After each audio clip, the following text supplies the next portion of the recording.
Fala pessoal, meu nome é Renan Roça, eu sou um profissional certificado CNPI, sou trader e criador da metodologia Roça de Price Action e vamos falar um pouquinho do BIT, né? Um pouquinho do que aconteceu nessa semana no contrato futuro de Bitcoin que é negociado aqui na B3, né? Bom, gráfico semanal, como a gente havia falado nas semanas anteriores, vejo como uma tendência de alta, né? O mercado saiu dessa lateralização que vinha acontecendo, deixa eu tirar a câmera da frente aqui, né, para ficar mais fácil. O mercado vinha preso nessa lateralidade, que recentemente, né, foi no final do ano passado rompida para cima e o mercado conseguiu produzir um movimento de tendência com algum atraso na continuidade, uma continuidade um pouco suspeita, mas o mercado conseguiu dar seguimento no desenvolvimento até a máxima do 674.420, né, que foi marcada aqui na semana do dia 16 de dezembro passado, né?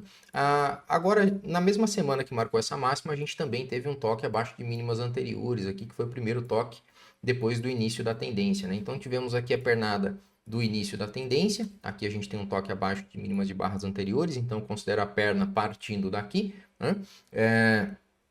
Primeiro toque abaixo de mínimas anteriores e já tivemos um mercado trabalhando acima de máximas anteriores. Então aqui a gente tem uma correção e já uma tentativa de retomada. O mercado não conseguiu produzir uma retomada de fato superando a máxima anterior da impulsão da tendência e nessa semana agora a gente tem um toque abaixo de mínimas de barras anteriores, ou seja, para mim já é o início da segunda perna de correção. Talvez seja uma perna curta, como foi essa primeira aqui, talvez seja, não dá para a gente saber. Mas uma coisa eu já considero, né? O canal curto e raso, que é aquela tendência onde a gente tem o mercado produzindo uma boa impulsão, um teste curto e raso abaixo de barras anteriores e uma retomada interessante, né? Já o mercado produzindo uma retomada, seja no candle seguinte ou já nos candles seguintes, conseguindo superar a máxima, na primeira tentativa de retomada, a gente já não tem mais, né? O primeiro toque abaixo de mínimas aqui e a primeira tentativa de retomada superando a máxima, né? Dando essa cara aqui, né? Aquele canal de correção curta e rasa, né? A gente já não tem mais essa configuração, porque já temos um novo teste abaixo de mínimas anteriores antes do mercado superar as máximas. Então, a gente tem aqui o que eu chamo de uma tendência de correções complexas, onde a gente já tem mais de uma perna de correção antes da retomada na tendência acontecer. Quais são os pontos que eu julgo interessantes aqui, né?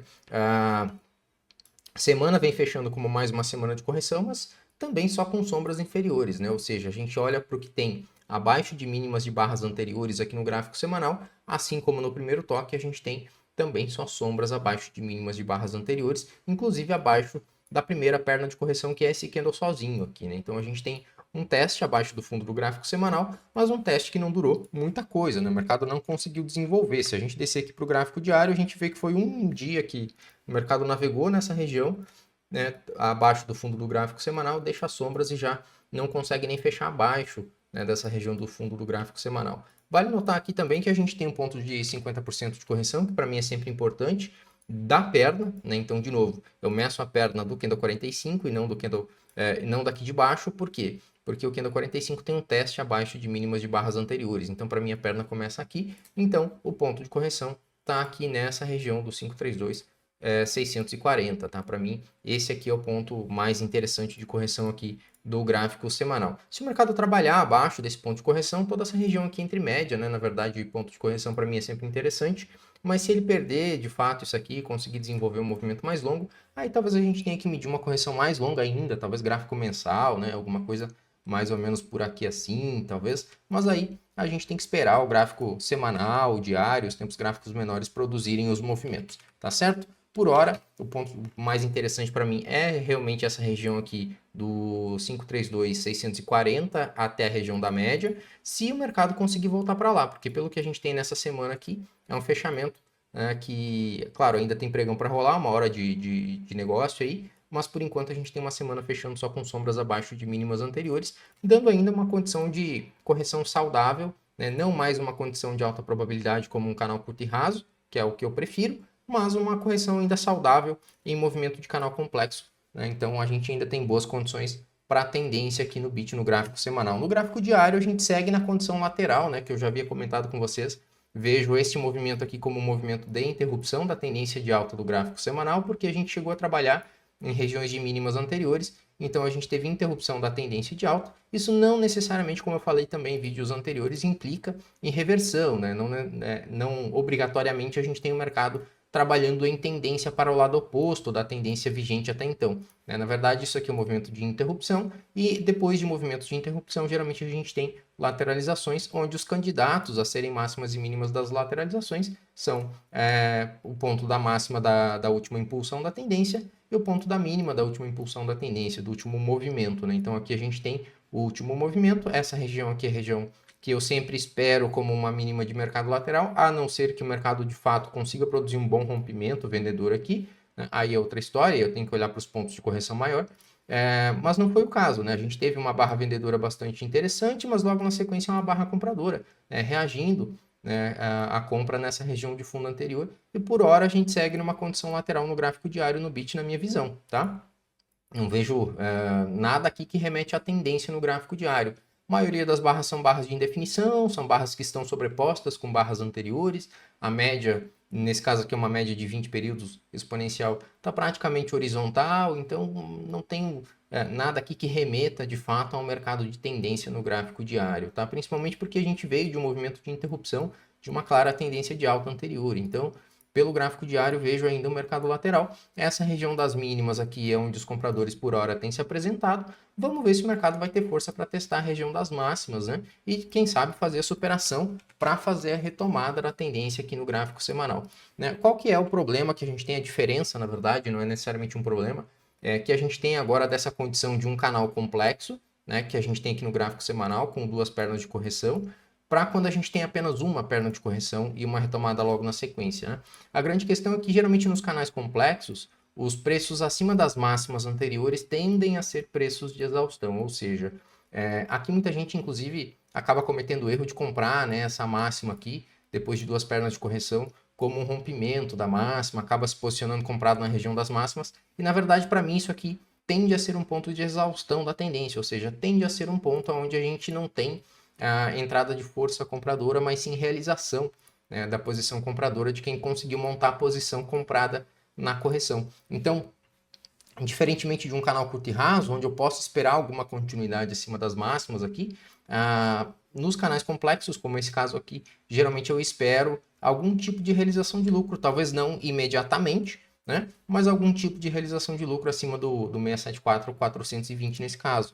Então vamos ver, claro, como o mercado vai se comportar. A gente não pode tentar adivinhar onde vai ser essa realização de lucro, mas é assim que eu vejo o mercado quando ele está em correções complexas. Aqui, claro, no gráfico diário a gente tem uma lateralidade, como eu já falei, mas se de repente no gráfico diário a gente vê uma composição de rompimento muito forte, talvez o tempo gráfico maior demore um pouco mais para trazer essa exaustão. Como eu falei, tudo vai depender de como os movimentos forem formados, a gente não pode tentar adivinhar, mas, de novo, né, essa é a diferença principal que eu vejo de expectativa de desenvolvimento, vamos dizer assim, para um canal curto e raso e um canal complexo, tá? Então, essa semana, de novo, a importância para mim dela é que a gente consegue entender que houve uma mudança de um canal curto e raso para um canal complexo aqui no gráfico semanal, então a gente tem que realinhar as expectativas de movimento com o que o mercado vem nos apresentando. Isso não é necessariamente bom nem necessariamente ruim, é apenas uma mudança.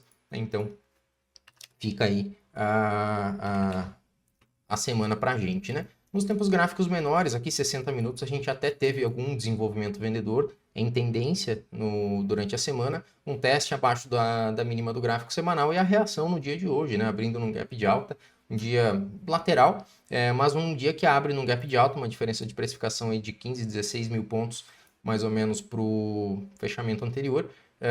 O que quebra, na minha visão aqui já, a tendência de baixa que vinha sendo constituída no gráfico de 60 minutos, né, dado que a máxima da perna dos 60 minutos era essa região aqui, né? Então, a gente já tem o mercado trabalhando de novo nessa máxima anterior, então não considero mais o mercado como uma tendência de baixa nos 60 minutos a partir do dia de hoje. Vamos ver o que o mercado nos reserva para os próximos dias, né? Falando um pouquinho de volume de negócios, que a gente não falou no começo do vídeo, essa semana a gente já volta para um volume normal, vamos dizer assim, para o que vinha acontecendo no BIT, né? Se a gente olhar para o final do ano e para a primeira semana deste ano de 2025, né?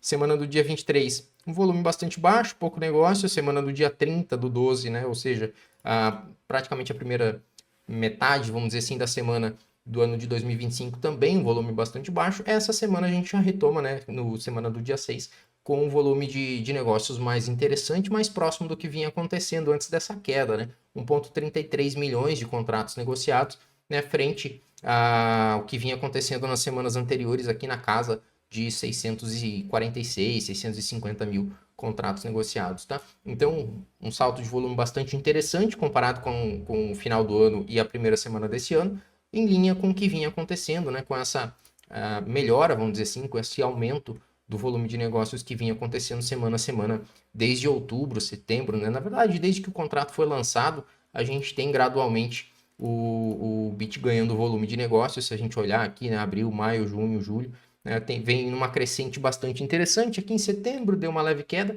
mas logo depois uma boa retomada e o BIT vem aí conseguindo alçar números de contratos negociados cada vez maiores ao longo do tempo, tá certo? Tomara que isso ganhe mais volume ainda, que isso tenha mais negócio para ser mais um bom ativo, já é, né, um bom ativo para a gente operar, mas que ele fique melhor ainda, tá certo? É isso, a gente se vê no próximo vídeo. Aqui embaixo tem um botão para você deixar o like, botão para você se inscrever no canal. Falou e até mais!